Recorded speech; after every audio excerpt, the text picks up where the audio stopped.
Halo semuanya, berjumpa lagi dalam video saya. Dan video kali ini saya menyelesaikan tugas Diklat Modul Ajar bulan September 2023. Sebagai contoh berikut, Diklatnya tugasnya membuat modul ajar kurikulum merdeka tentunya. Yang pertama yang harus kita perhatikan ketika membuat modul ajar itu adalah menulis identitas modul, yaitu penyusun, instansi, tahun penyusunan, jenjang sekolah, mata pelajaran, fase mata pelajaran, dan alokasi waktu. Nah, setelah menulis identitas modul baru kita masuk ke kompetensi awalnya, lalu masukkan profil pelajar Pancasila, sarana dan prasarana. Ini adalah item yang ada di dalam modul belajar untuk KUMER atau kurikulum merdeka. Nah, untuk sarana dan prasarana disesuaikan dengan materi yang kita buat. Target peserta didik ini juga peserta didik reguler atau juga bisa peserta didik dengan kesulitan belajar. Nah, jumlah peserta didik disesuaikan dengan tempat kita mengajar, model pembelajarannya juga sama, apakah itu tatap muka atau itu online. Nah, untuk tujuan pembelajaran saya kali ini adalah peserta didik dapat menghafalkan bunyi sila-sila Pancasila, lalu peserta didik juga dapat menjelaskan maknanya dan menunjukkan contoh-contoh pengamalan Pancasila tersebut.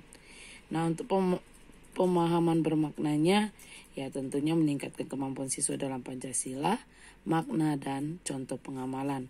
Nah, untuk pertanyaan pemantiknya ini sangat penting. Yang pertama, Pancasila ini ada 5 sila sesuai dengan kepanjangan dari Pancasila. Nah, sebutkanlah bunyi Pancasila. Nah, yang kedua, apa sih makna Pancasila pertama? Dan yang ketiga, menolong orang lain yang sedang kesusahan merupakan contoh pengamalan sila keberapa? Nah, ini dia ya. Lalu masuk dalam kegiatan pembelajaran. Ini terbagi menjadi kegiatan belajar. Satu ini adalah persiapan mengajar. Nah, apa saja sih langkah-langkah yang dipersiapkan guru dalam persiapan mengajar? Ini ada di membuat atau mempersiapkan hal-hal yang diperlukan. Nah, ini dia ya, baik itu mungkin medianya atau mungkin LKPD-nya. Nah, lalu masuk dalam kegiatan pembelajaran di dalam kelas. Ini terbagi menjadi 3. Kegiatan pembuka, inti, dan penutup. Nah, ini sama seperti kita mengajar. Yang pertama ya pasti kita akan memberikan salam, menyapa. Lalu kita akan membuat semangat anak, presensinya ada. Lalu berdoa itu pasti. Nah, saya mengaitkan dia dengan pembelajaran berdiferensiasi, yaitu kesadaran diri.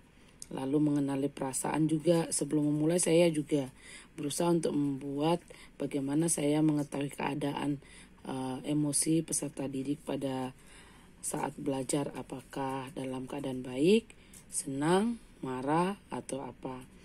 Nah, jadi setelah mengetahui maka kita bisa tahu bagaimana cara untuk menjelaskan, karena anak akan menjadi lebih paham.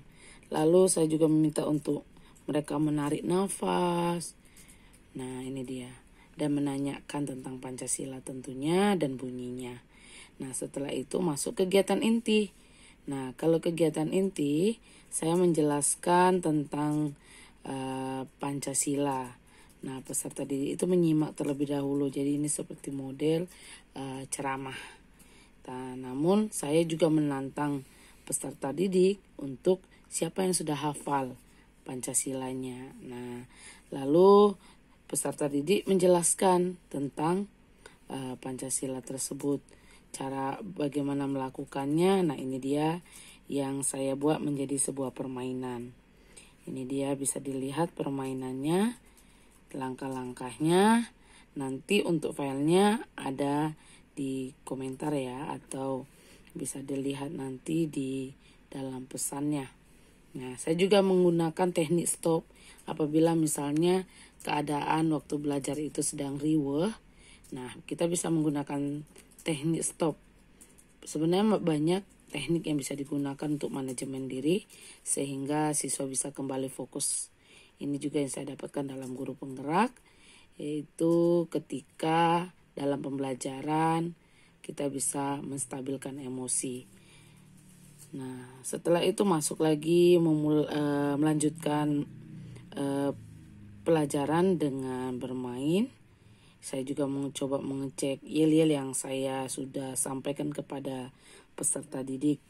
Lalu permainan ini berkelompok sehingga dalam pembelajaran berdiferensiasi juga ada keterampilan berelasi antara teman. Begitu selanjutnya permainannya sambil belajar tentunya. Nah, ketika sudah bermain, maka pembelajaran berdiferensiasi produknya dapat, yaitu mereka secara berpasangan berlatih menjelaskan makna sila-sila Pancasila. Ini dia. Dan setelah waktunya selesai, mereka juga mengerjakan LKPD yang sudah saya siapkan. Untuk penutup di sini, yaitu tetap berdiferensiasinya adalah pengambilan keputusan bertanggung jawab. Jadi saya mengulas kembali kegiatan yang sudah terjalin, namun dengan mempersilahkan setiap anak murid apa sih materi yang sudah mereka dapatkan hari ini. Nah, setelah itu menyimpulkan bersama-sama dan menutup kegiatan dengan doa tentunya.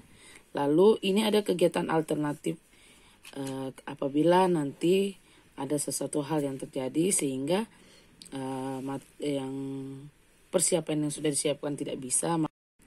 Nah, kegiatan alternatif ini sama hal dengan kegiatan utama, tetap ada kegiatan pembuka, ada kegiatan inti, dan ada juga penutup. Jadi sama untuk kegiatannya, baik mungkin alternatif 2. Nah, untuk refleksi, saya membuat refleksi untuk murid. Bagaimana dari bagian mana materi yang mereka sulit. Lalu ada juga apa yang mereka lakukan untuk dapat lebih memahami. Jadi ada 5 refleksi yang saya lakukan. Lalu ada juga refleksi untuk guru 3. Nah, untuk penilaiannya, pengetahuan, sikap, dan keterampilan. Di sini lembar tes tertulis atau LKPD-nya ada di lampiran. Baik itu pengetahuan, sikap, dan keterampilan. Lalu untuk kegiatan pengayaan dan remedial, nah apabila peserta didik yang hasil belajarnya tidak mencapai KKM, mereka akan mengulang atau KKTP ya. Nah, ketika mereka mencapai, peserta didik yang daya tangkapnya juga atau daya kerjanya lebih, mereka juga akan saya berikan kegiatan pengayaan yang lebih menantang tentunya ya, untuk pengamalan sila-silanya.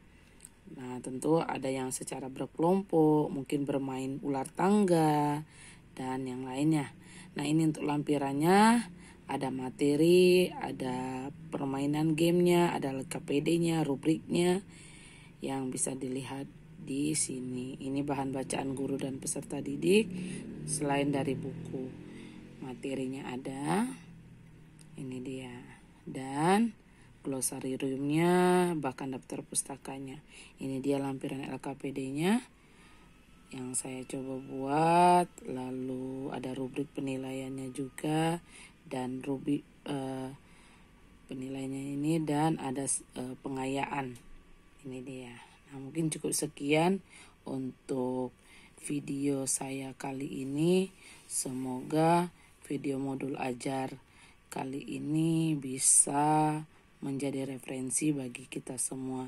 Sampai jumpa dalam video selanjutnya. Bye-bye.